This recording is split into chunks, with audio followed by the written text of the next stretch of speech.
Assalamualaikum warahmatullahi wabarakatuh.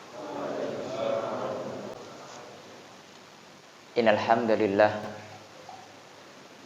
nahmaduhu wa nasta'inuhu wa nastaghfiruh wa na'udzu billahi ta'ala min shururi anfusina wa min sayyiati a'malina.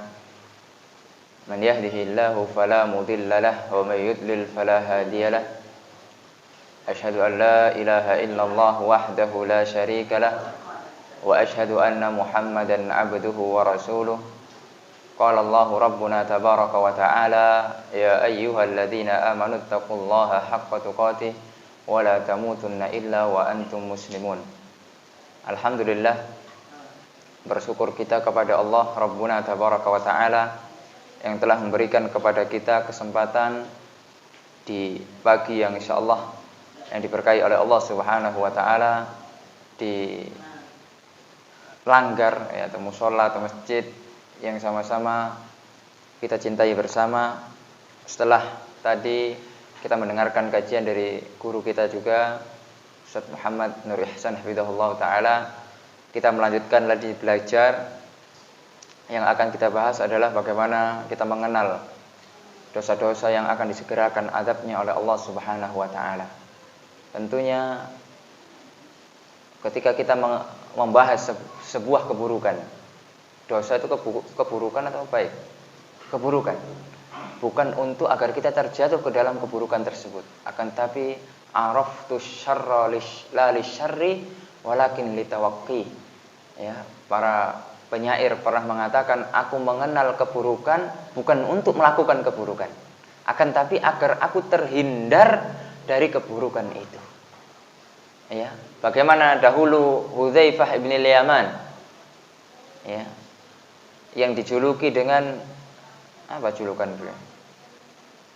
Hudzaifah ibn al-Yaman, julukannya apa? Ada yang tahu? Julukannya Hudzaifah ibn al-Yaman adalah sahibu sirri Rasul sallallahu alaihi wasallam, pemegang rahasianya Rasulullah sallallahu alaihi wasallam. Ya. Jadi kata beliau, kana an-nasu yas'aluna an-nabi sallallahu alaihi wasallam 'anil khair. Dahulu para sahabat itu bertanya kepada Rasul sallallahu alaihi wasallam, mesti yang ditanya itu tentang kebaikan sudah. Ya Rasul sallallahu alaihi wasallam, tunjukkan amalan yang akan memasukkanku ke surga. Ya Rasul sallallahu alaihi wasallam, amalan apa yang terbaik? Itu pertanyaan para sahabat, pertanyaan orang-orang yang beriman, yang orientasi kehidupannya adalah surga, yang orientasi kehidupannya adalah negeri akhirat, kebahagiaan akhirat. Akan tetapi Hudzaifah ini berbeda. Wa ana as'aluhu 'anil syarr, dan aku bertanya tentang keburukan. Ya, tentang masalah fitnah-fitnah. Apa tujuannya Hudzaifah bin al-Yaman bertanya tentang keburukan? Sudah kita sebutkan, yaitu agar manusia tidak melakukan keburukan itu, agar terhindar dari keburukan itu. Betapa banyak kita, ma'asyiral muslimin rahimani wa rahimakumullah, terjatuh kepada keburukan, terjatuh ke dalam dosa, kita tidak sadar karena kita tidak tahu ilmunya. Dahulu mungkin kita pernah bekerja dengan penghasilan yang haram, kemudian kita ngaji, subhanallah, akhirnya kita tahu bahwasanya pekerjaan kita yang dulu adalah pekerjaan yang haram. Dahulu kita tidak mengetahui, yang paling penting kita tidak memikirkan itu, yang paling penting dapat duit, ya, yang paling penting saya bisa makan, yang paling penting saya kaya raya. Mungkin dahulu kaum ibu-ibu gitu ya, tidak tahu kalau mengenakan busana muslimah, jilbab yang syar'i itu adalah kewajiban. Sehingga dahulu mungkin banyak di antara ibu-ibu sebelum mengenal ilmu membuka auratnya. Ya. Karena memang ketidaktahuannya. Kemudian setelah mengkaji, mendengarkan para asatidzah, ya, baik itu secara langsung ataupun sekarang mendapatkan ilmu melalui online dan lain sebagainya, ternyata hijab itu wajib. Sehingga baru kita tahu. Oleh karenanya ma'asyiral muslimin rahimani wa rahimakumullah, kita akan sebutkan beberapa hal, dan ini disebutkan para ulama, ya, bagaimana dosa-dosa yang akan disegerakan azabnya. Apakah kita ada di antara kita yang tidak melakukan dosa? Kira-kira lah, Ustaz, kalau saya ini sama dosa ya anti, Ustaz. Anti gitu ya. Sudah ada antivirusnya, Ustaz. Ya. Subhanallah, sudah vaksin dari dosa. Ada nggak vaksin dosa? Pasti semua dari kita pernah melakukan dosa. Ya. Rasulullah SAW mengatakan, kullu bani Adam khata'. Setiap anak Adam pasti melakukan dosa. Oleh karenanya, orang yang terbaik di sisi Allah Subhanahu wa taala bukan orang yang suci, Pak. Bukan orang yang tidak pernah melakukan dosa, bukan. Orang yang terbaik adalah orang yang melakukan dosa tapi dia kembali bertobat kepada Allah Subhanahu wa taala. Sehingga Allah Subhanahu wa taala mengampuninya. Sehingga mereka merasa bahwasanya dirinya adalah penuh dengan dosa, penuh dengan kesalahan, sehingga mereka takut kepada Allah, takut akan azab Allah. Kembali kepada Allah. Ya. Oleh karena ma'asyiral muslimin rahimani wa rahimakumullah, setiap diri kita harus merasa bahwasanya kita penuh dengan dosa. Jangan merasa diri kita ini suci, walaupun kita mungkin sudah rajin ke masjid, mungkin sudah rajin infak, mungkin sudah rajin ya melakukan amalan-amalan kebaikan. Akan tapi jangan bangga diri, jangan merasa itu kita sudah pasti surga, tidak boleh. Ya, kita harus tetap waspada, kita harus tetap mawas diri, kita harus tetap tidak merasa aman. Karena syaitan, ma'asyiral muslimin rahimani wa rahimakumullah, akan senantiasa bekerja. Pekerjaan syaitan itu tidak lepas dimanapun kita berada. Hatta di masjid sekalipun, syaitan itu bekerja. Jangan pikir antum saja yang punya pekerjaan. Syaitan lebih banyak pekerjaannya. Dan syaitan lebih disiplin daripada antum. Ada nggak syaitan yang nggak disiplin? Disiplin, Pak. Jangankan antum datangnya terakhiran, syaitan datang duluan di masjid. Ya. Agar apa? Menghalang-halangi orang dari masjid. Kalaupun kalau sudah datang, lepas nggak godaan syaitan? Digoda terus. Wis aja rungokno pengajian ustaz. Turu wae. Godaan syaitan. Ya, subhanallah. Masuk kemudian udah ngaji khusuk, masuk telepon. Ya. Iki urusan dunia, ayo pulang. Subhanallah. Syaitan terus bekerja. Dan syaitan telah bersumpah di hadapan Allah Subhanahu wa taala akan menyesatkan manusia. Oleh karenanya jangan pernah kita merasa aman. Rasul SAW pernah mengatakan, ada orang-orang yang awalnya tampak dia adalah penduduk surga. Ya, fayasbiqu alaihil kitab, akan tapi takdir berkata yang lain. Fayamalu bi'amali ahlin nari fayadkhuluha. Kemudian dia beramal dengan amalan penduduk neraka, maka dia masuk neraka. Mungkin awalnya dia rajin ke masjid, apa segala macam, amalan-amalan saleh. Dikatakan kenapa sebabnya? Karena hatinya tidak penuh dengan keikhlasan.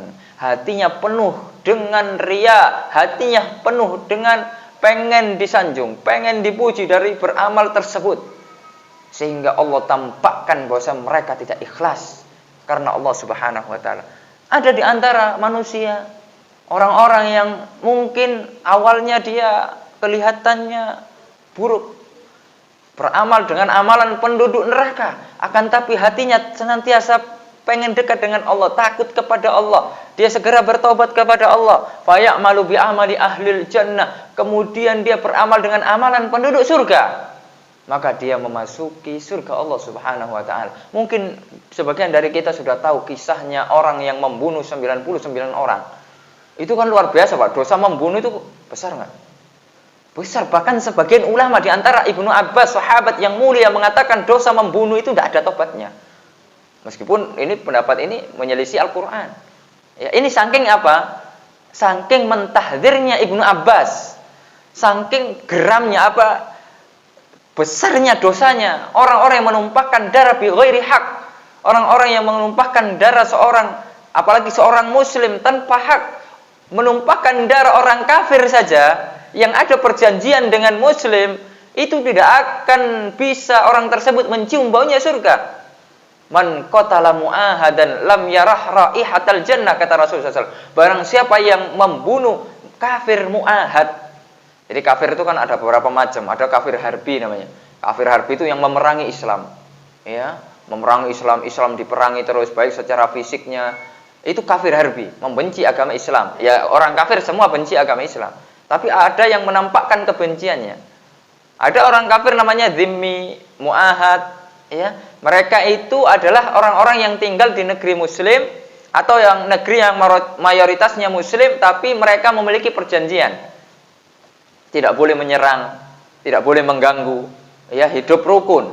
Ya, mungkin seperti di negara kita atau di beberapa negara yang lain, itu ada orang-orang kafir, akan tapi tidak saling menyerang. Walaupun berbeda keyakinan, tidak saling menyerang. Nah, mereka ini dilindungi oleh pemerintah. Tidak boleh kemudian disakiti. Ya, barang siapa yang membunuh itu tidak akan mencium baunya surga. Apalagi membunuh seorang muslim, seorang yang beriman. Itu besar. Ya, wa may yaqtul mu'minan muta'ammidan fajazaohu jahannam. Allah mengatakan barang siapa yang membunuh seorang muslim, maka balasannya adalah neraka jahanam. Bayangkan itu. Ya. Ini yang dibunuh bukan satu orang, 99 orang.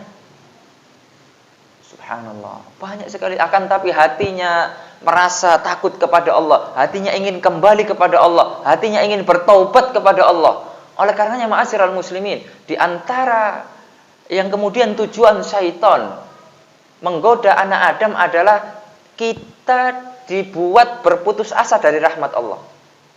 Sebesar apapun dosa yang pernah kita lakukan, ma'asyiral muslimin, jangan sekali-kali kita berputus asa dari rahmat Allah, sehingga kemudian kita menjauh dari Allah, tidak mau bertaubat, padahal pintu taubat yang Allah Subhanahu wa taala siapkan itu sangat besar sekali. Allah Subhanahu wa taala berkali-kali mengatakan di dalam Al-Qur'an, ya ayyuhalladzina amanu tubu ilallahi taubatan nasuha. Wahai orang-orang yang beriman, yang masih memiliki keimanan walaupun kecil, akan tapi hatinya masih memiliki rasa iman kepada Allah, maka bertaubatlah kalian dengan taubatan yang nasuha, taubatan yang betul-betul taubat.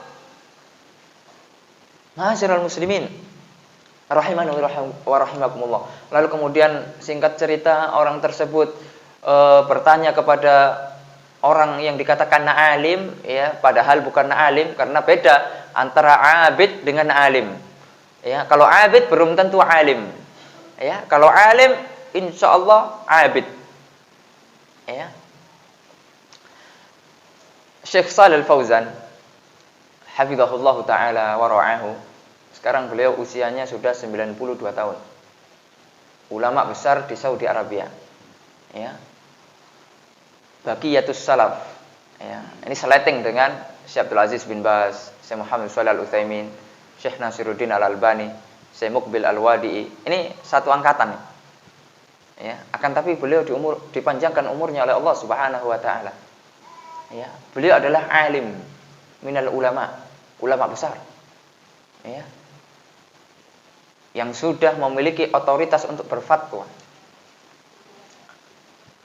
Beliau adalah orang alim. Orang alim sekaligus abid. Ya, ibadahnya luar biasa kepada Allah Subhanahu wa taala.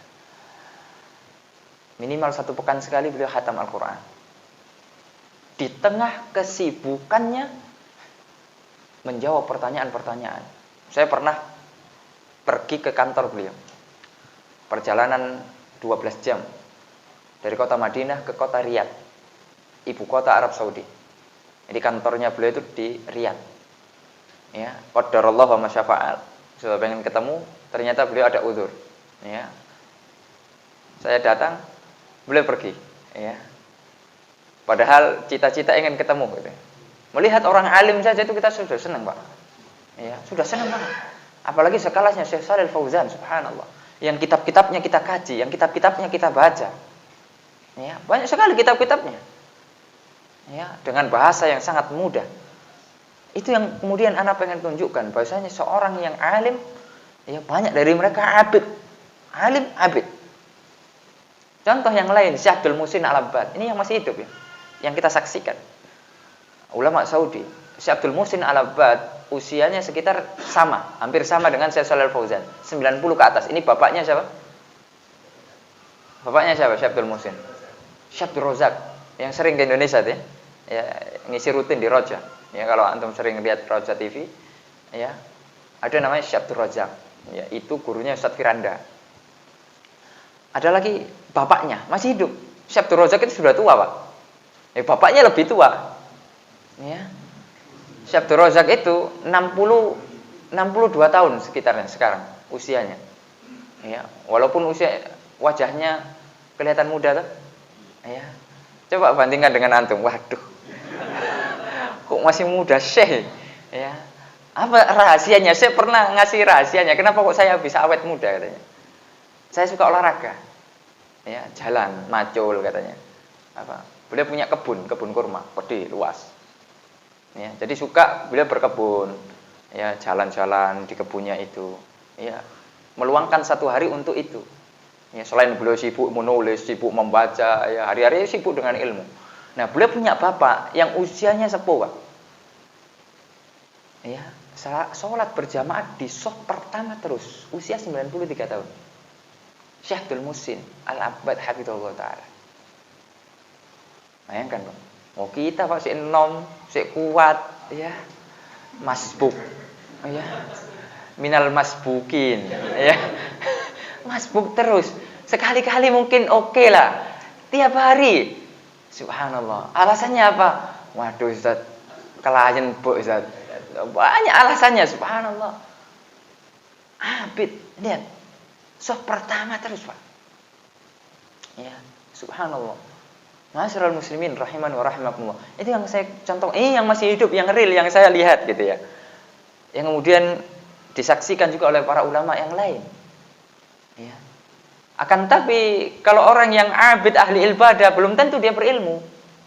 Sehingga ketika ditanya, saya ini ingin bertobat kepada Allah. Wah, ini ahli ibadah loh ya. Ente sudah bunuh 99 mau tobat. Enak aja ente. Subhanallah. Itu kalau orang yang abid tidak berilmu begitu. Dosa ente udah terlalu besar. Bagaimana Allah akan mengampuni tobat? Nah, mungkin sudah. Ketutup tobat bagi ente sudah. Ngapain juga mau tobat? Udah lanjut aja sudah.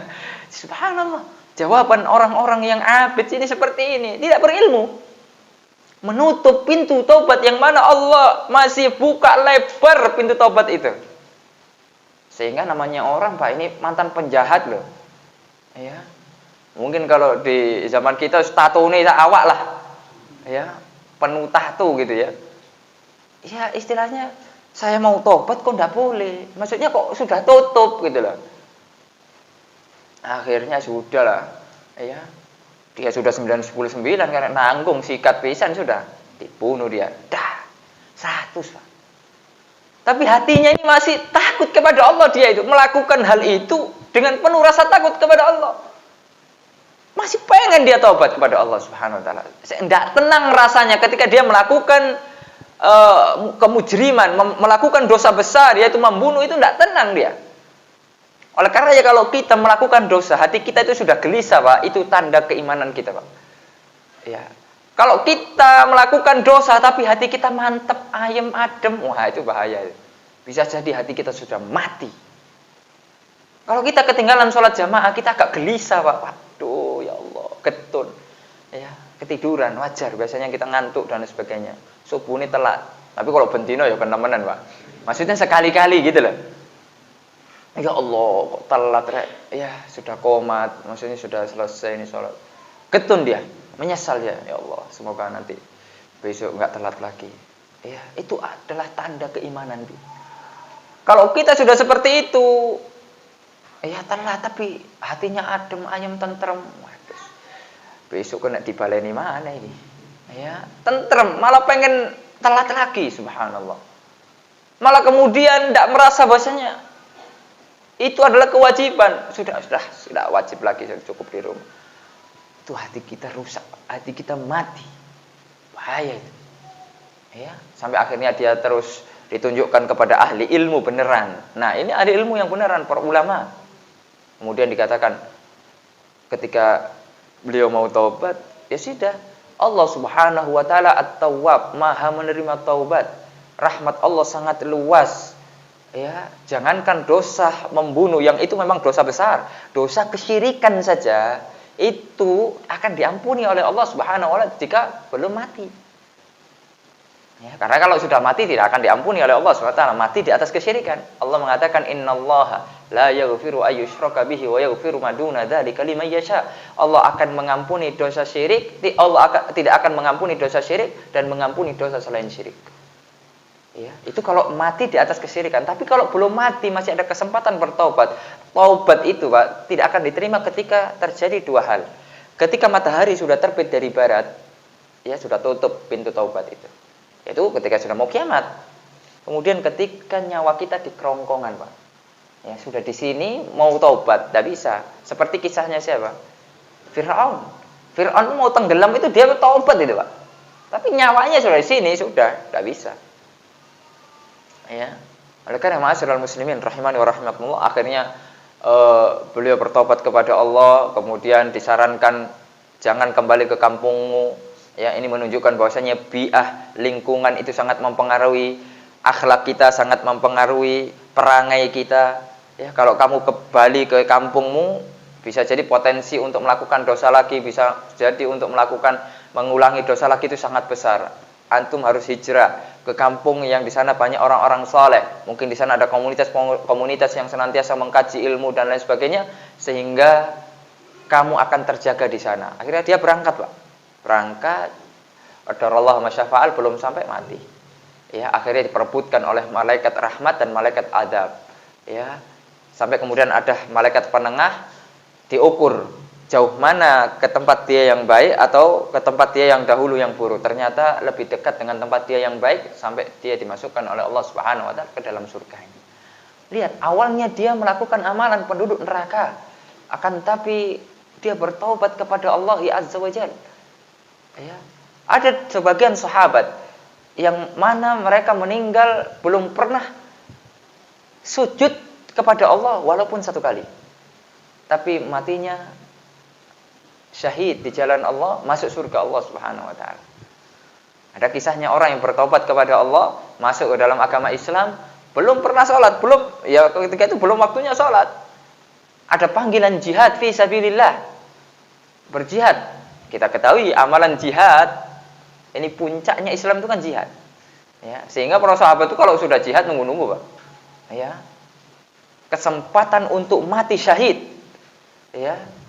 Kemudian akhirnya sahabat tersebut berperang, ya, meninggal di medan perang, tidak pernah sujud, tapi Rasulullah mengatakan dia adalah penduduk surga. Ma'asyiral muslimin rahimani wa rahimakumullah, di antara dosa-dosa yang akan disegerakan adabnya, kita kembali lagi ke tema kita, adalah yang pertama, orang yang rakus dan tamak terhadap dunia. Allah akan segerakan adabnya. Ini bahaya, Pak. Rakus dan tamak terhadap dunia. Ya. Berlebihan. Bukan berarti kita ini tidak boleh punya dunia banyak, kaya raya, bukan berarti tidak boleh. Boleh, sangat boleh, Pak. Ya, kalau bisa ya antum punya jalan tol, ya punya apa, semua punya antum lah kalau bisa gitu loh. Tidak apa-apa. Ya. Tapi untuk kemaslahatan dakwah, karena dakwah juga butuh apa? Topangan, butuh operasional. Dengan kaum muslimin, orang kaya-kaya misalnya, itu bisa membantu dakwah, akan tapi sekarang realitanya tidak. Ya, mungkin niat awalnya, Ustaz, kalau saya kerja pengen kaya, Ustaz, saya pengen betul-betul bantu dakwah. Tapi ketika dikasih beneran sama Allah Subhanahu wa taala, lupa, bahkan tidak ngaji lagi. Nah, itu kan realitanya begitu. Terlalu ambisius terhadap dunia sehingga bisa menyeret dirinya terhadap kebinasaan. Ya.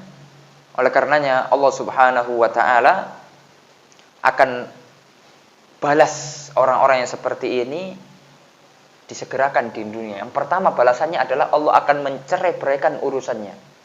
Ya, orang yang hanya rakus terhadap dunia, apalagi naudzubillah min dzalik sampai lupa terhadap kewajiban kepada Allah, ya, orang-orang seperti ini akan dicerai-beraikan urusannya. Hidupnya ruwet, morat-marit, tidak jelas. Ya. Kemudian, ma'asyiral muslimin rahimani wa rahimakumullah. Dan yang kedua, Allah Subhanahu wa taala akan jadikan dia terpuruk dalam kefakiran. Ya. Dan terputus dari sifat qanaah, menerima pemberian dari Allah Subhanahu wa taala. Merasa kurang terus. Padahal mobilnya sudah 3, rumahnya gede, ya. Istrinya ya sudah banyak, sik kurang ae. Ya, anaknya sudah banyak, kok merasa sik kurang ae. Gitu loh. Kalau kita merasa kurang dari pahala, merasa kurang dari amalan soleh itu bagus, Pak. Tapi kalau merasa kurang dari dunia padahal kita sudah mendapatkannya, itu yang dinamakan tidak qanaah. Itu yang dinamakan rakus, tamak terhadap dunia. Rasul sallallahu alaihi wasallam mengatakan, "Wa man kanatil akhiratu hammahu." Barang siapa yang akhirat itu tujuannya. Pokoknya hidupnya akhirat tujuannya. Ja'alallahu ghinahu fi qalbihi, maka Allah Subhanahu wa taala akan jadikan kekayaan di dalam hatinya. Merasa cukup dia dari rahmat Allah Subhanahu wa taala, dari pemberian Allah Subhanahu wa taala. Wa jama'a lahu syamlahu. Kemudian Allah Subhanahu wa taala akan memperbaiki urusannya, tidak mencerai-beraikan urusannya. Wa atat hudunya wa hiya raghimah. Kemudian dunia datang mendatanginya. Dunia yang mendatangi dia, bukan dia cari-cari dunia. Subhanallah. Orang kalau sudah tujuannya akhirat, Pak, dunia yang datang, ngemis-ngemis dunia ke dia. Ya. Akan tapi sebaliknya, yaitu wa man kanat ad-dunya hammahu. Tapi kalau tujuannya itu cuma dunia, hidup ini dunia, ja'alallahu faqrahu baina ainai. Allah Subhanahu wa taala jadikan kefakiran, ya, di depan matanya. Wa farraqa alaihi syamlahu, akan dicerai-beraikan urusannya. Walam ya'tihi dunya illa ma qaddara lahu. Tidak akan dia mendapatkan dunia kecuali yang sudah ditakdirkan kepadanya. Ini balasan dari Allah Subhanahu wa taala terhadap orang-orang yang tamak terhadap dunia. Jangan kemudian disalahpahami, Ustadz melarang orang kaya. Tidak, silahkan kaya. Bahkan sahabat semua itu dulu kaya-kaya, Pak. 10 sahabat yang dijamin surga oleh Allah Subhanahu wa taala. Siapa saja itu? Siapa yang bisa menyebutkan 10 sahabat yang dijamin surga? Dapat hadiah. Silakan. Belakang.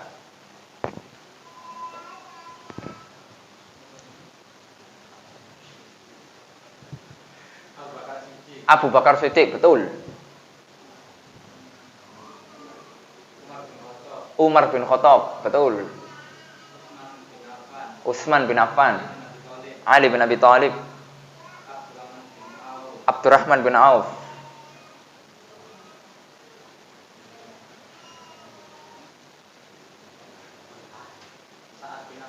Sa'ad bin Abi Waqqas, Sa'ad bin Zaid,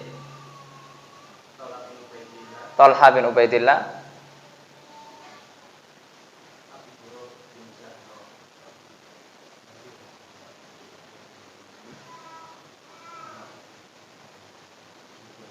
Abu Ubaidah As-Sidawi. Bukan. Apa? Abu Ubaidah bin Jarrah. Kurang satu. Talha bin Ubaidillah sudah. Zubair bin Awam. Betul ya, insyaallah. Semua sahabat itu kaya raya, kecuali cuma satu, fakir. Ya, siapa? Semua sahabat 10 itu kaya-kaya, Pak. Kecuali satu, siapa? Ali bin Abi Thalib. Ya, beliau tidak kaya. Kenapa? Kenapa alasan tidak kaya? Karena tidak dapat warisan, Pak. Ya, karena tidak dapat warisan. Ya. Karena bapaknya kafir, Abu Thalib. Ya, sedangkan Rasulullah SAW mengatakan la yarisul muslim al-kafir wa la yarisul kafir al-muslim. Tidak saling mewariskan muslim dengan kafir, kafir dengan muslim. Sehingga ikhtilafuddin mawani'u al-mawaris, di antara penghalang kita mendapatkan warisan adalah ikhtilafuddin, berbeda agama. Ya. Jadi kalau misalnya ya, naudzubillah min dzalik. Ini sebagai contoh, orang tua, kita punya orang tua kafir. Jangan harap warisan, Pak. Ya. Oh, gak apa-apa, Ustaz, punya orang tua sendiri ya, gak boleh, itu sudah syariat. Ya, kalau misalnya dikasih hibah, itu mungkin boleh. Ya, tapi kalau sudah warisan, bicara warisan tidak boleh. Semuanya kaya-kaya, itu menunjukkan apa, Pak? Kaya itu boleh. Ya, sahabat kaya-kaya, bahkan kekayaannya itu banyak, Pak, banyak banget. Ya. Ali bin Abi Thalib Utsman bin Affan radhiyallahu taala anhu, itu kalau sudah urusan proyek-proyek akhirat, yang lain itu langsung didahului, Pak. Pernah suatu ketika kaum muslimin itu berada di paceklik yang sangat-sangat membutuhkan air. Paceklik itu ya kekeringan, musim kekeringan, sehingga sangat-sangat butuh air. Ya. Kemudian orang Yahudi punya sumur, Pak. Punya sumur, dan orang Yahudi ini licik, senantiasa licik, sampai hari ini licik sekali. Ya. Waktunya orang-orang butuh, orang Yahudi dodolan, Pak. Jadi air itu dijual, Pak, dengan harga yang mahal. Otomatis kaum muslimin beli atau tidak, Pak? Tetap beli karena butuh.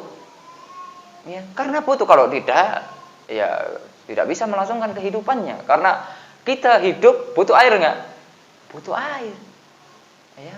Bahkan dikatakan air sumber kehidupan. Ya. Sehingga dijual lah. Makanya Rasul SAW, barang siapa yang bisa membebaskan sumur itu dari orang Yahudi, baginya surga.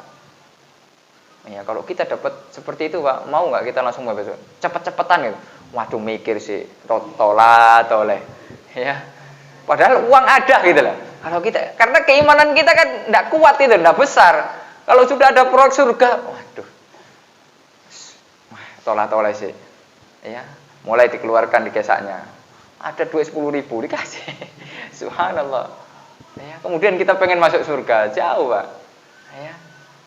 Utsman bin Affan, saya ya Rasulullah sallallahu alaihi wasallam yang akan menebus, membebaskan sumur itu. Diwakafkan oleh Utsman bin Affan.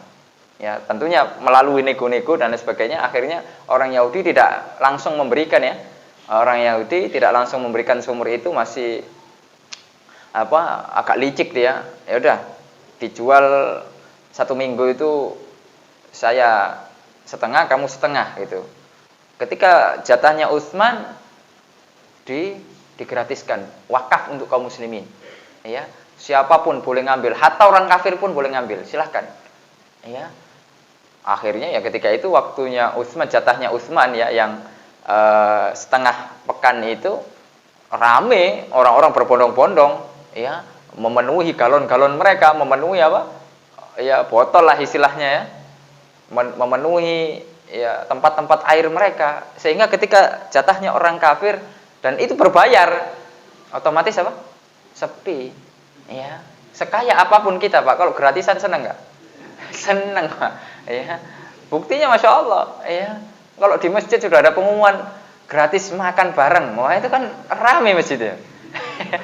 Kalau sepi, ya coba snack, apalagi snacknya yang alot, ya nggak ada yang datang. Orang-orang kadang masih suka gratisan, Pak. Subhanallah.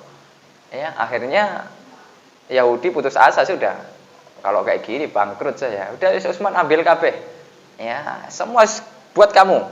Ya, sampai akhirnya kalau dirupiahkan itu, ya, uang yang diberikan untuk membebaskan itu zaman itu, Pak, zaman ya 1443 ya tahun yang lalu, ya 15 abad yang lalu, itu sekitar mungkin 4 miliar, ya. 4 miliar, bayangkan. Ya, Utsman tidak ragu-ragu, Pak. Ya, untuk proyek surga tidak ragu-ragu sudah. Dan airnya sampai sekarang masih mengalir. Sumurnya masih mengalir, namanya Bi'ru Rumah. Ya, tapi dibentengi, Pak. Dikasih kayak sudah dibuatkan pipa-pipa gitulah untuk dialirkan gitu, ya. Kalau dulu kan sih zamannya ngangsu gitu ya. Kalau sekarang sudah canggih, akan tapi tidak bisa kita melihat. Ya, kalau kita misalnya kunjung ke Madinah, kita mau lihat dari kedekatan itu tidak bisa karena sudah ditemboki, sudah dipagari. Dan itu airnya jernih sampai sekarang. Itu wakaf dari siapa?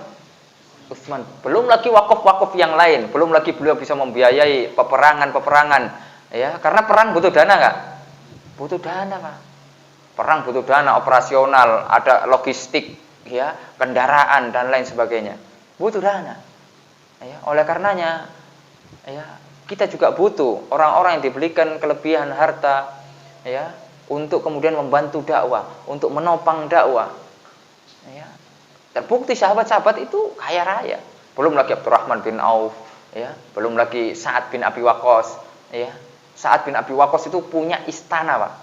Ya, yang sekarang dijadikan Universitas Islam Madinah. Di depannya itu, di sebelah dekat gerbang lah, ya, tidak jauh dari situ ada namanya Istana Qasrus Sa'ad.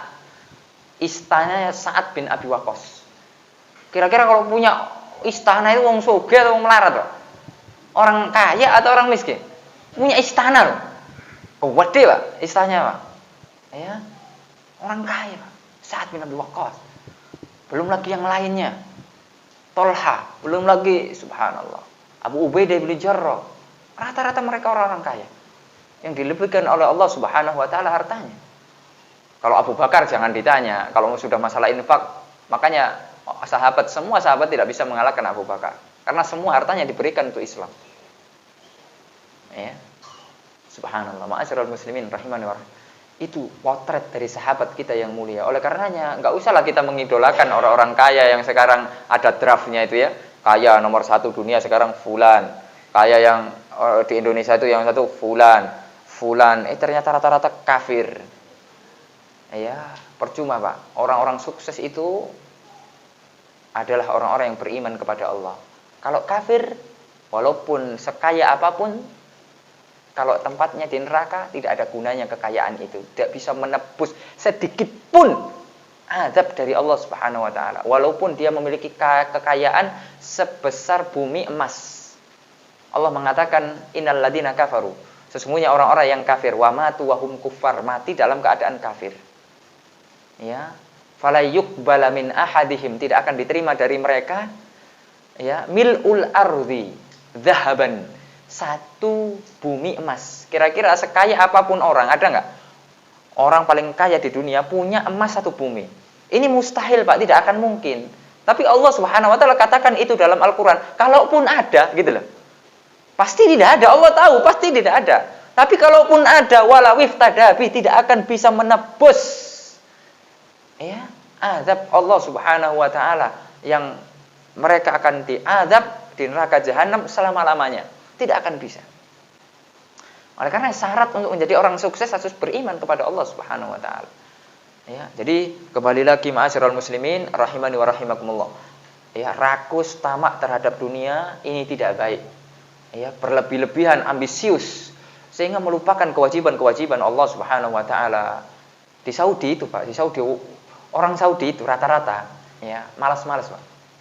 Maksudnya kalau kerja itu nyuwantai gitu lah. Ya, makanya kalau misalnya antum mau haji atau mau kadang keluar visanya itu agak lama tuh. Ya. Bahkan itu karena mereka nyantai, Pak. Ya, gitu lah kalau bahasa kita. Ya. Nanti dulu subhanallah. Ya. Sehingga mereka masih enak ngesai, ya, ngeteh, ngopi padahal kita sudah antri panjang, Pak. Ya. Enak. Kalau kita kan orang Indonesia enggak enakan. Oh, ini sudah antri nih, ayo kita cak-cak gitu loh, kerja cak-cak. Kalau mereka kan enggak, Mas. Wong mereka yang butuh, kenapa saya harus gitu lah, subhanallah. Kenapa saya harus apa? Yang susah gitu. Tapi kenapa mereka dalam keadaan kerjanya santai-santai, enggak terlalu rajin gitu ya? Seperti orang Indonesia, kalau Indonesia jam 1 malam sudah buka, Pak, tokonya, Pak, di pasar. Ya. Bahkan 24 jam buka. Bahkan, lihat. Ya. Tapi di sana negaranya bisa makmur, sugih-sugih, kaya raya. Ya, di Indonesia 24 jam buka, enggak sugih-sugih. Enggak kaya-kaya. Kenapa, Pak? Enggak barokah. Mereka di sana kenapa? Meskipun mereka kerjanya nggak terlalu rajin apa, waktunya sholat tutup Pak, tutup. Sholat berjamaah ke masjid. Ya. Nah, di Indonesia waktunya sholat jangankan tutup Pak, dengar azan pun dah. Ya, nggak dengar. Padahal mau sholat di sebelahnya. Memang nggak mau dengar sudah. Kalau saya dengar kan harus ke masjid. Ya wis nggak usah dengar sekalian. Subhanallah. Apalagi tokonya dalam keadaan rame-ramenya. Nanti kalau seandainya saya tinggal untuk sholat, pelanggan sudah banyak, hilang rezeki. Subhanallah. Takut hilang rezeki. Padahal siapa yang jamin rezeki, Pak? Allah Subhanahu wa taala. Itu yang membedakan. Ya, sehingga semakin hari semakin apa? Banyak utangnya, Pak. Ya. Padahal kerjanya berapa? Sampai lembur-lembur. Tapi utang semakin banyak karena ada barokah. Cicilan semakin banyak, enggak lunas-lunas. Bahkan sampai menggadaikan apa? Rumahnya gitu ya. Naudzubillah min dzalik. Karena tidak barokah, karena tidak menjalankan kewajiban-kewajiban Allah, melalaikan kewajiban-kewajiban Allah. Seandainya dia dengan kerja yang ya sudah ditentukan, tidak harus seharian. Ya. Karena rezeki sudah dijamin oleh Allah Subhanahu wa taala. Burung saja, burung. Ya, oleh karena tawakal, rasa tawakal kita kepada Allah itu diperumpamakan, dipermisalkan dengan burung. Ya, lau kuntum tawakkaluna 'alallahi haqqa tawakkuli. Seandainya kalian bertawakal kepada Allah sebenar-benar tawakal, la razaqakum kama yarzuqut thair. Akan senantiasa kalian diberikan rezeki sebagaimana Allah memberikan rezeki kepada burung. Taghdu himason wa taruhu bitona. Burung berangkat pada pagi hari untuk kerja, ya, untuk mencari makan. Wa taruhu bitonan. Ketika pagi hari dalam keadaan lapar. Kemudian kembali lagi ke sarangnya, bawa makan untuk anak-anaknya dalam keadaan kenyang di sore hari. Ya. Berangkat lapar, pulang kenyang. Dikasih rezeki burung, Pak. Ya. Subhanallah. Burung enggak pernah lembur. Pernah enggak ada burung lembur? Enggak pernah, Pak. Ya. Enggak pernah burung lembur. Ya pulang sore. Kita subhanallah lembur sampai lupa kalau kita punya anak, sampai lupa kalau kita punya istri. Enggak pernah ketemu. Anak enggak pernah ketemu. Subhanallah. Sesibuk itukah kita? 1 jam untuk Allah Subhanahu wa taala tidak ada waktu. Untuk duduk di majelis ilmu dalam 1 pekan ada 168 jam. Ya betul ya? 168 jam ya, 1 pekan ya. 24 jam kali 7. Ya, saya nebak-nebak aja. Ya mungkin segitulah kalau benar. Ya. Masa tidak ada 2 jam lah untuk Allah Subhanahu wa taala di akhir pekan kita ngaji? Masa enggak ada, Pak? Sesibuk itu kan kita? Apakah Rasulullah SAW kalah sibuk dengan kita?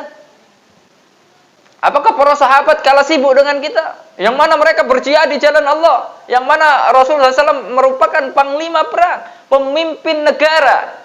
Berarti kita presidennya. Ya. Harus ada waktu, Pak. Harus ada waktu. Sesibuk apapun kita, jangan kemudian melalaikan kita dari kewajiban kita kepada Allah. Ya.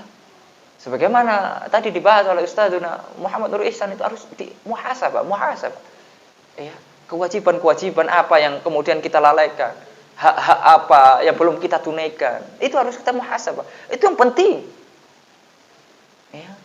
Sehingga kita tidak dimunaqashah. Berbahaya, Pak, kalau kita sudah dimunaqashah nanti di hari kiamat. Manukisa al-hisab udzib. Ya, di dalam riwayat yang lain, halak. Barang siapa yang dimunaqashah, dirinci satu-satu hisabnya, itu pasti diazab, itu pasti binasa. Ma'asyiral muslimin rahimani wa rahimakum. Itu yang pertama. Dosa yaitu rakus terhadap dunia. Akan disegerakan adabnya di dunia, Pak. Ya, hidup kita tidak tenang. Oleh karena kalau kita hidupnya gelisah terus, ya karena memang iman kita tidak ada, tidak punya iman, hidupnya ke sana kemari, tidak ada arah. Tidak punya tujuan, padahal tujuan hidup kita jelas, ibadah kepada Allah, tujuan hidup kita adalah surga Allah Subhanahu wa taala, jelas sekali. Beramal saleh. Kemudian yang kedua, ma'asyiral muslimin rahimani wa rahimakumullah, dosa yang akan segerakan adab adalah durhaka kepada orang tua. Ini hati-hati, Pak. Hati-hati. Ya, oleh karenanya mudah, Pak. Kalau kita pengen hidup kita barokah, hidup kita ini enak ya, kita punya orang tua Pak, senengkan, bakti kepada orang tua kita, jangan sakiti hatinya. Hidup kita enak Pak. Tidak percaya Pak? Masa kita tidak percaya? Percaya tidak? Harus percaya Pak. Ya, kalau kita nggak percaya, udah beriman kita ini. Ya, kewajiban berbakti kepada Allah digandengkan dengan masalah tauhid Pak. Wajib nggak kita mentauhidkan Allah? Wajib. Setelah mentauhidkan Allah, dikasih ayat tentang berbakti kepada orang tua. Wa qada rabbuka alla ta'budu illa iyya wa bil walidaini ihsana. Ya, tidak boleh kita menyembah kecuali hanya untuk Allah. Tidak boleh kita berbuat syirik. Dan kemudian berbaktilah kalian kepada kedua orang tua kita. Ya. Oleh karena Rasul sallallahu alaihi wasallam tentang orang yang durhaka kepada orang tua, babani muajjilani uqubatuhuma fid dunya. Dua bab, dua hal yang disegerakan azabnya oleh Allah Subhanahu wa taala di dunia, al-baghyu wal 'uquq, yaitu kedzaliman. Ketika kita melakukan kedzaliman kepada siapapun, itu pasti ada balasannya. Dan dosa yang berikutnya adalah al-'uquq, uququl walidain, durhaka kepada orang tua. Oleh karenanya Al-Imam Ad-Dhahabi di dalam kitabnya Al-Kabair, Imam Ad-Dhahabi punya kitab Al-Kabair, dosa-dosa besar. Ya, itu setelah dosa syirik, habis itu beberapa pokoknya di atas itu, pilar-pilar atas itu adalah durhaka kepada orang tua. Termasuk juga membunuh, itu juga dosa besar. Ya, uququl walidain. Bagaimana ukuran? Ya, dikatakan uququl walidain, disebutkan hal yang paling rendah di dalam Al-Qur'an. Wala taqul lahuma uff. Jangan kalian berkata-kata kepada orang tua itu uff, ah. Suara tinggi saja Pak, kalau kepada orang tua Pak, itu berbahaya. Dosa Pak. Suara tinggi. Ya. Apalagi bentak-bentak, apalagi sampai mengusir orang tua, apalagi sampai kemudian memukul orang tua. Terjadi nggak di sekitar kita Pak?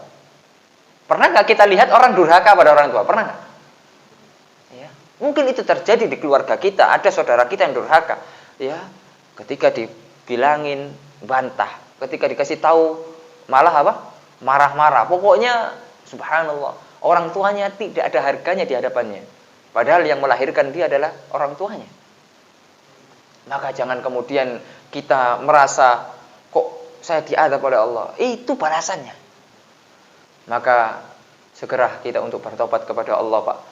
Kalau orang tua kita masih hidup, alhamdulillah, masih ada kesempatan untuk kita minta maaf dan memaksimalkan sisa-sisa waktu yang ada. Ya, karena orang yang rugi, kata Rasul sallallahu alaihi wasallam, rogima'an. Orang celaka kata Rasul sallallahu alaihi wasallam. Man adraka walidayhi, barang siapa yang menjumpai dua orang tuanya ataupun salah satunya di usia dewasanya. Kalau kita usia yang seperti ini Pak, bisa menjumpai orang tua kita dalam keadaan sudah sepuh, ya. Kemudian orang tua itu tidak menjadikan sebab kita masuk surga, itu adalah kecelakaan. Itu adalah kerugian yang besar. Ya. Nah, karena subhanallah, saya takjub dengan keluarganya Syekh Abdul Razak bin Abdul Muhsin Al-Abbad. Ya, itu beliau, Syekh Abdul Muhsin itu di usia 90 tahun lebih itu, beliau sudah di kursi roda Pak, tidak bisa jalan. Itu setiap sepekan sekali, anaknya jadinya macam-macam, enggak hanya ulama semua anaknya. Yang ulama itu Syekh Abdul Razak. Ada yang lain itu jadi ya aparat, ada yang jadi ini, ada yang jadi itu gitu loh. Ya, ada yang mungkin pengusaha, ada yang seperti ini gitu. Itu seminggu sekali mereka ada kumpul keluarga, jenguk orang tuanya, di situ ngumpul semua, itu sholat jamaah bareng, segala macam melakukan bareng, ya, berlomba-lomba untuk apa? Melayani orang tuanya. Subhanallah, berbakti Pak. Karena yang diinginkan oleh mereka apa? Surga Allah Subhanahu Wa Taala. Oleh karena pintu surga itu Pak, tidak jauh-jauh. Ya, di rumah kita pintu surga itu. Al-walidu awsatu abwabil jannah. Orang tua adalah pintu surga. Tinggal kita menyia-nyiakan atau kita bisa menjaganya. Maka kalau kita masih punya orang tua, Pak, segera pulang. Ya, minta maaf. Ya, ataupun kalau jauh, ya, kita belum ada biaya telepon. Sekarang sudah adanya telepon, ya. Subhanallah. Orang tua kita, Pak. Tidak usah jauh-jauh sudah. Ya. Orang tua kita. Ya. Oleh karenanya, ma'asyiral muslimin rahimani wa rahimakumullah. Ya, coba kita introspeksi dirilah. Mungkin dari kecil kita sudah menyusahkan orang tua kita, Pak. Ya, kita sekarang juga jadi orang tua. Ya, kita sadarlah. Ya, banyak dosa kita ini, Pak, kepada orang tua kita, Pak. Ya, oleh karena ketika kita kaya, Pak, kemudian orang tua minta kepada kita, hanya sekedar diberikan apa yang kemudian mereka minta, itu tidak ada apa-apanya, Pak. Zaid bin Sabit atau Usama bin Zaid, ya, Usama bin Zaid afwan. Itu memiliki orang tua. Waktu itu orang tua pengen kurma, Pak. Ketika itu harga kurma melambung tinggi di kota Madinah. Ya, tidak seperti biasanya. Wallahu alam faktornya apa? Pokoknya tinggi lah. Sampai mencapai harganya itu 1000 dirham. 1 dirhamnya 3.000 rupiah. Berarti berapa harga kurma 1 kilo? 3 juta. Sehingga sebagian yang lain mengatakan, Usama bin Zaid, kenapa Usama, kenapa kamu kok beli kurma mahal-mahal? Nunggu nanti yang murah. Enggak, ini orang tua saya lagi minta dibelikan. Apapun itu, kata Usama bin Zaid. Kalau saya ada, orang tua minta apapun ke saya, kalau saya lagi ada, saya akan turuti. Ya. Kalau orang tua, Pak, minta umroh, kalau bisa nggak usah orang tua minta kita umrohkan. Ya, apalagi orang tua kita belum umroh, minta apa? Minta jalan-jalan, minta belikan ini, minta belikan. Silakan, Pak. Kesempatan. Tidak bisa kita membalas hentakan nafasnya ketika melahirkan kita, tidak bisa, Pak. Sama sekali tidak bisa. Ya. Oleh karenanya rugi, Pak. Kalau kita punya orang tua kita tidak masuk surga, itu rugi. Ya, mumpung orang tua kita masih ada, ataupun kalau sudah tiada, masih ada kesempatan kita untuk berbakti kepada mereka. Ya, bikin mereka bangga, Pak, di akhirat. Ya, dengan amalan soleh kita. Karena amalan soleh yang kita lakukan, ngaji yang kita lakukan, otomatis pahalanya mengalir, Pak. Ya, kita doakan, ziarah kubur, kita infak atas nama orang tua, atau kita umrohkan, kita hajikan kalau mereka memang belum umroh, belum haji. Ya, subhanallah. Kita wakaf atas nama orang tua. Bangga mereka, Pak. Itu yang mereka tunggu-tunggu. Ya. Kita yang diandal-andalkan. Awwaladin salihin yad'u lahu. Anak yang saleh yang mendoakan mereka. Atau yang memanfaatkan fasilitas yang mereka tinggalkan, kemudian diinfakkan di jalan Allah untuk kebaikan kemaslahatan umat. Itu yang kemudian mereka tunggu-tunggu, Pak. Mereka tidak butuh kemudian rumah gedongan, mereka tidak butuh itu semuanya. Mobil mereka sudah ada perlu, ditinggal itu semuanya. Tinggal doa-doa, kebaikan-kebaikan yang mengalir, itulah yang akan mereka tunggu-tunggu. Jadi bakti kita bukan hanya ketika orang tua kita masih hidup, dan ketika sudah wafat pun tetap kita harus berbakti kepada orang tua kita. Rasul sallallahu alaihi wasallam, ma'asyiral muslimin, pernah bersabda di dalam sebuah hadis, salah satu da'awat la turad da'watul walid. Lihat, di antara 3 doa orang yang tidak akan ditolak oleh Allah Subhanahu wa taala adalah doa orang tua. Ya, makanya kita sebagai orang tua, Pak, doakan anak kita dengan doa yang baik-baik. Nah, ya, senakal apapun mungkin anak kita diuji dengan anak-anak. Ya, mungkin anak kita nakal, tapi doakan yang baik-baik. Semoga kamu masuk surga, semoga kamu jadi anak yang saleh. Doakan yang baik. Jangan keluar kata-kata yang buruk dari lisan kita. Ya, sehingga kemudian itu menjadikan, ya, itu nanti diijabah oleh Allah Subhanahu wa taala. Bahaya, Pak. Ya, maka kita harus betul-betul ngambil hati orang tua, kita harus betul-betul berbakti kepada orang tua sebelum masanya penyesalan itu akan datang. Ya. Kita akan menjadi sedih, lemah, lemas ketika di hari orang tua kita wafat.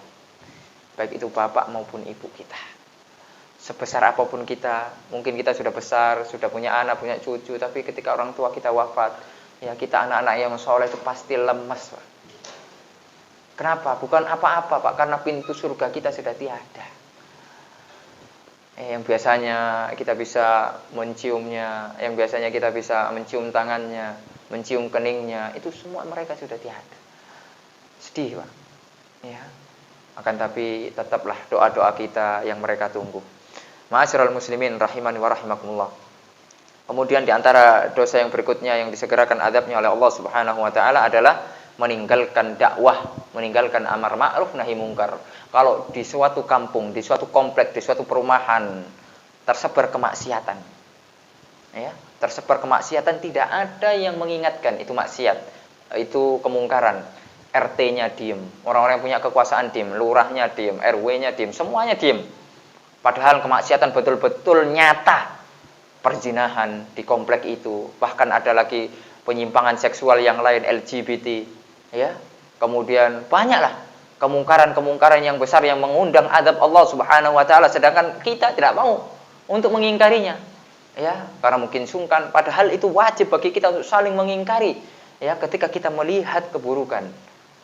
Rasul sallallahu alaihi wasallam mengatakan di dalam sebuah hadis, ya, mathalul qa'im ala hududillah wal waqi' fiha kamathali qaumin istahamu ala safinatin fa asaba ba'duhum a'laha wa asaba ba'duhum asfalaha.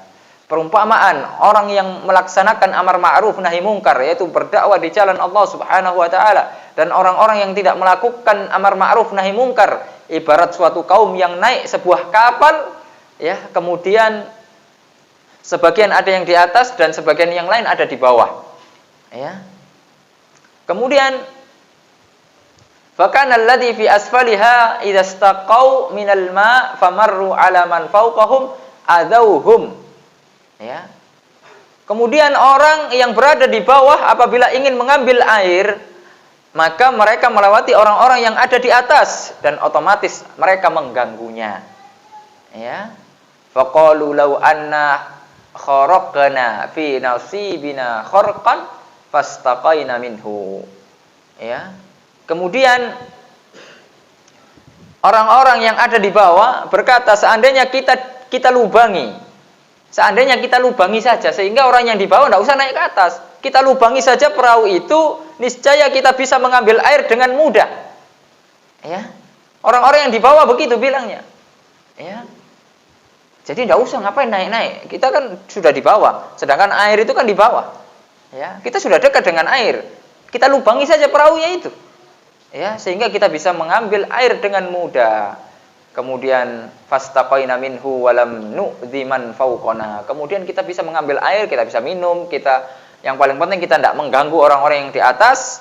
Fa in tarakuhum wa ma aradu halaku jami'a. Akan tetapi jika dibiarkan, Pak, orang-orang yang melubangi itu dibiarkan, kira-kira yang kena yang bawah atau yang atas juga sekalian? Ya, pasti semua, Pak. Jadi kalau seandainya orang-orang yang atas ini tidak mengingkari perbuatan orang-orang yang di bawah, melubangi perahu, semuanya kena, Pak, akan tenggelam semuanya. Begitu juga dengan masyarakat kita. Kalau seandainya tidak ada yang ingkar, mungkar, kita semuanya kena. Yang soleh pun kena. Yang rajin ke masjid kena. Beberapa contoh, ya, Allah Subhanahu wa taala tampakkan. Ada pernah gempa di mana? Lombok. Kemarin longsor di Semeru. Ya, pernah ada juga tsunami kecil, gempa di mana? Palu. Apakah yang kena itu hanya orang-orang yang bermaksiat, Pak? Ataukah semuanya kena? Jadi ada rumahnya orang soleh tidak kena gitu. Maksudnya tidak goyang, tidak hancur. Ada nggak? Semuanya kena, Pak. Itu bahayanya meninggalkan amar ma'ruf nahi mungkar. Ya. Oleh karenanya ma'asyiral muslimin, kita harus memiliki kecemburuan. Ya. Kita harus memiliki kecemburuan terhadap agama kita. Kalau hak-hak Allah Subhanahu wa taala dilanggar, kita cemburu. Amar ma'ruf nahi mungkar ada tingkatan-tingkatannya. Kalau kita memiliki kekuasaan, Ya, falyughayyir biyadihi. Maka dengan tangan kita, dengan kekuasaan kita. Kita kuasa, kita RT. Ya, ada orang bukan mahram berdua-duaan masukkan itu kemaksiatan. Ya, kemudian sampai nginep dan lain sebagainya. Kita punya kekuasaan untuk mengusir mereka semua. Ya. Kemudian kalau tidak bisa dengan lisan kita, ya, falyughayyir bilisani, dengan lisan kita. Paling lemah falyughayyir biqalbihi, ya. Ya, wa dzalika at'aful iman. Dengan apa? Hati kita. Itu selemah-lemah iman. Mungkin kita tidak punya kekuatan, tidak punya kekuasaan, ya, lisan juga tidak punya ilmu, tapi kita tahu itu mungkar. Ya, minimal hati kita mengingkari. Jangan sampai kita membenarkan kemungkaran, ya, sehingga nyaman bagi kita, sehingga kita terjatuh juga ke kemungkaran itu, waliyadzubillah. Ma'asyiral muslimin rahimani wa rahimakumullah. Kemudian di antara dosa yang kemudian disegerakan adabnya adalah sombong. Ya. Sombong. Jangan sampai kita memiliki sifat sombong, meremehkan orang lain, al-kibru batarul haq wa ghamtun nas. Kesombongan adalah meremehkan orang, ya, dan menolak kebenaran. Kalau kita disampaikan kebenaran walaupun kita belum bisa menerima, Pak, jangan kemudian remehkan orang itu. Ya, walaupun orang itu mungkin derajatnya di bawah kita dari segi ekonomi, atau mungkin dia bawahan kita di kantor, atau mungkin dia anak buah kita, atau mungkin dia umurnya masih di bawah kita. Ya, ketika kebenaran itu sudah sampai, ya, dan memang kita belum bisa mengamalkannya, jangan kemudian remehkan. Anak kemarin sore, anak ingusan, ya, lo siapa gitu ya. Pokoknya meremehkan orang. Yang benar ketika kita belum bisa melaksanakan kebenaran itu, berdoa kepada Allah, Rabbana zalamna anfusana wa illam taghfir lana wa tarhamna lanakunanna minal khasirin. Ya, ya Rabb kami, ya, kami telah mendolimi diri kami dengan melakukan kemaksiatan. Seandainya Engkau tidak mengampuni kami, niscaya kami, ya, akan menjadi orang-orang yang merugi, orang-orang yang akan diadab di neraka Allah Subhanahu wa taala. Kita butuh ampunan Allah Subhanahu wa taala. Maka jangan sekali-kali kita sombong, meremehkan orang, memandang remeh orang. Ya, oleh karenanya kita harus memiliki sifat tawadu. Bagaimana sifat tawadu? Dikatakan oleh para ulama, ketika kita menemui seseorang, kita melihat seseorang umurnya di atas kita, maka kita katakan pada diri kita, ya, orang ini ketaatannya lebih banyak, pahalanya lebih banyak daripada saya, karena hidupnya lebih lama. Ketika kita menemui orang-orang yang lebih muda usianya daripada kita, kita katakan bahwasanya dosa dia lebih sedikit daripada dosa saya, karena dia masih kecil. Ya, adapun dosa saya lebih banyak dari dosa mereka. Subhanallah. Itu yang diajarkan oleh para ulama, sehingga hati kita atau kemudian perangai kita jauh dari sifat kesombongan. Yang mana kesombongan itu akan disegerakan adabnya oleh Allah Subhanahu wa taala. Karena kesombongan hanya hak Allah. Ketika kita sombong berarti kita sudah mengambil hak Allah. Ya, Allah Subhanahu wa taala yang pantas untuk sombong. Oleh karena Allah memiliki nama apa? Al-Mutakabbir, yang maha sombong. Karena Allah pantas sombong. Allah memiliki semuanya, Allah bisa segalanya. Allah Subhanahu wa taala berkuasa atas segala sesuatu. Ya. Ma'asyiral muslimin rahimani wa rahimakumullah. Oleh karena dalam sebuah hadis Rasulullah SAW mengatakan, qala Allahu azza wa jalla, hadis qudsi, al-izzu izari. Ya, kemuliaan adalah sarungku, kata Allah Subhanahu wa taala. Wal kibriya'u ridai, dan kesombongan adalah selendangku.